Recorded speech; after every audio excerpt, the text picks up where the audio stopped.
Hey Heather, thanks for joining me on Hi, my how are you? on my Google Meet. So tell me a little bit about yourself as a clinician.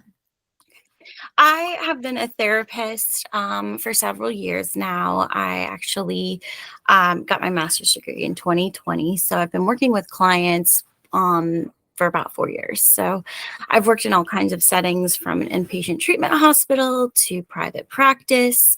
Mhm. Um, and I really, through that time, I've found that I really enjoy working with children and their families and just trying to help them navigate life. It's hard to be a kid, Mhm.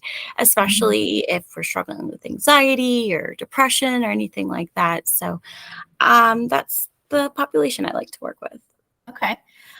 So I know it's mid-August, so a new school year is starting, and often sometimes we have a bumpy start to a to a new Yeah. school year for kids and for parents, kind of getting back into the swing of things. Do you happen to have like any helpful tips for parents so they can start off on a good note for the school year? Yeah. The clients that I work with now, they are definitely going through it, going back to school. And, in my experience, a lot of stuff can really happen in this big transition from summer and, less activity to the flurry of everything with school. Mhm. So a lot of things can happen. Kids can really struggle with the loss of sleep or a change of schedule. There can be like too many extracurriculars. So a lot of times, a lot of the kids I see, they have jam-packed schedules, which is great, but then they don't have any time for downtime. And it also means the parents don't have time for downtime either. Kids can really struggle with anxiety, depression. We can start to see things like school refusal or fear of school, Mhm. where kids are just, refusing to go to school, or they might start saying that they have, some kind of like physical ailment when there's not a physical reason to go. And a lot of that can be due to whether there's bullying or just stress at home or stress at school, academic stress. So there's a lot of stress going back to school. So I have some ideas on like what we can do Okay. to kind of help out. What would be helpful for parents? Yeah. So what So would be helpful for yeah, parents? so I think the first thing and the biggest thing I deal with as a therapist is communication. How do we keep communication open? How do we have a conversation with our kids where they're not feeling like they're being interrogated or lectured, and we don't both, just leave the situation Mhm. angry? So, keeping communication open can be really helpful. Sometimes it can be easier to say things like, "I noticed you're really struggling with your math homework," instead Mhm. of why are you doing poorly in math, right? So saying things like I noticed can feel less like an inquisition and more like a conversation. Curiosity. Yeah.